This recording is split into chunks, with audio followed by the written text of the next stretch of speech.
નગરપાલિકાના એસી ચેમ્બરમાં બેઠેલા સત્તાધીશો જાગો, સ્મશાનમાં 1.2 કરોડનું આંધણ છતાં અંતિમ યાત્રા માટે રસ્તો પણ નથી. વિકાસના નામે તાઇપા કરતી આમોદ નગરપાલિકાના પાપે આજે આમોદની જનતાને મરણ પછી પણ શાંતિ મળે તેમ નથી. આમોદ શહેરના સ્મશાન ગૃહમાં સરકારે ₹1.2 કરોડની માતબર ગ્રાન્ટ ફાળવી હોવા છતાં એજન્સીની બેદરકારી અને તંત્રની મિલીભગતને કારણે આજે સ્મશાન નર્ક સમાન બની ગયું છે. ભાજપના પૂર્વ મહામંત્રી ભીખાભાઈ લીંબચિયા અને હિન્દુ સમાજના આક્રોશિત યુવાઓએ આજે સ્મશાનની મુલાકાત લેતા પાલિકાના ભ્રષ્ટ વહીવટના ધજાગરા ઉડ્યા છે. નગરમાં ચર્ચાઈ રહ્યું છે કે આમોદ પાલિકાના ચીફ ઓફિસર અને એન્જિનિયર માત્ર ઓફિસમાં બેસી રહેવામાં જ રસ ધરાવે છે. લાખો કરોડોના કામો ચાલતા હોવા છતાં જવાબદાર અધિકારીઓ ક્યારેય સ્થળ તપાસ કરવાની તસદી લેતા નથી. એજન્સી શું કામ કરે છે, કેટલું નુકસાન કરે છે તેની આ સાહેબોને કોઈ જ જાણકારી નથી. એન્જિનિયરની ગેરહાજરીમાં એજન્સીએ મનસ્વી રીતે જેસીબી ફેરવીને સ્મશાનની 10 બાસ્ટીલો અને નવી બનાવેલી ચેય તોડી નાખીને ભારે નુકસાન કર્યું છે. સૌથી ગંભીર અને શરમજનક બાબત એ છે કે આદિદળ ખોદકામ અને કામગીરીને કારણે સ્મશાનમાં જવાનો રસ્તો પણ બંધ થઈ ગયો છે. હિન્દુ સમાજમાં યુવાનોએ ભારે રોષ સાથે સવાલ કર્યો છે કે જો અત્યારે શહેરમાં કોઈનું આકસ્મિક મૃત્યુ થાય તો શું તેના મૃતદેહને સ્મશાન સુધી લઈ જવા માટે હેલિકોપ્ટર બોલાવવું પડશે? તંત્રની આ હદ બહારની આળસ અને બેદરકારીથી સમગ્ર આમોદ પંથકમાં ફિટકારની લાગણી વરસી રહી છે. માત્ર 1.2 કરોડ જ નહીં પરંતુ સાંસદ મનસુખભાઈ વસાવાની ગ્રાન્ટમાંથી ફાળવાયેલા 6 લાખ રૂપિયાના ગેટનું પણ કામ 1 વર્ષથી અધતાલ છે. ભૂમિપૂજનના ફોટા પડાવ્યા પછી અધિકારીઓ અને કોન્ટ્રાક્ટરો જાણે ભૂગર્ભમાં ઉતરી ગયા હોય તેમ લાગે છે. આ મુદ્દે હવે આમોદનો હિન્દુ યુવાન આરપારની લડાઈના મૂડમાં છે. ભીખાભાઈ લીંબચિયાએ ચીફ ઓફિસર સાથે ટેલિફોનિક વાતચીત કરી આક્રોશ વ્યક્ત કર્યો છે અને સોમવારે હિન્દુ સમાજના આગેવાનો સાથે મળીને પાલિકામાં ઉગ્ર રજૂઆત કરવામાં આવશે. જો તાત્કાલિક અસરથી સ્મશાનનો રસ્તો ક્લિયર કરવામાં નહીં આવે અને જવાબદાર એન્જિનિયર સામે પગલાં નહીં લેવાય તો આંદોલનની ચીમકી પણ ઉચ્ચારવામાં આવી છે.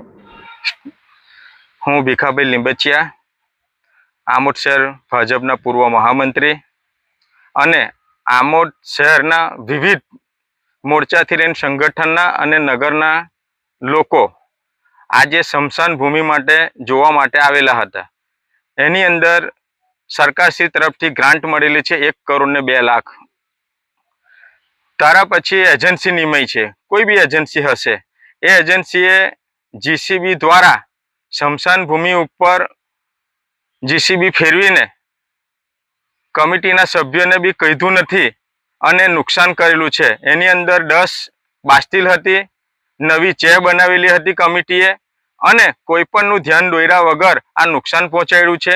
અને હાલમાં આમોદ નગરની અંદર કોઈ પણ મૃત્યુ પામે તો અંદર જવાનો રસ્તો પણ રાખવામાં આવેલો નથી.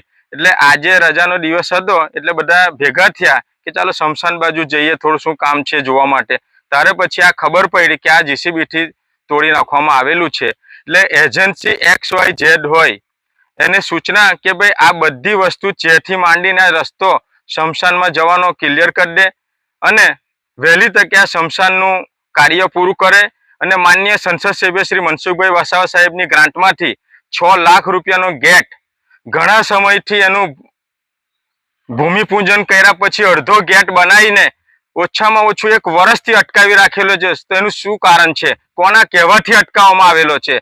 તો આ ગેટ તાત્કાલિક પૂરો થાય અને આ સ્મશાનની કામગીરી વ્યવસ્થિત થાય અને ભાવના સાથે ભારત માતા કી જય. આ અનુસંધાને તમે મુખ્ય અધિકારીને શું રજૂઆત કરશો? મુખ્ય અધિકારીને મારે આજે ટેલિફોનિક વાતચીત થઈ સવારમાં કે ભાઈ આ સ્મશાનનું જે લોક ચર્ચા થઈ છે કે ભાઈ બાસ્ટીલો તોડી નાખી છે, અંદર ચેર તોડી નાખી છે અને જવાનો રસ્તો રાખ્યો નથી.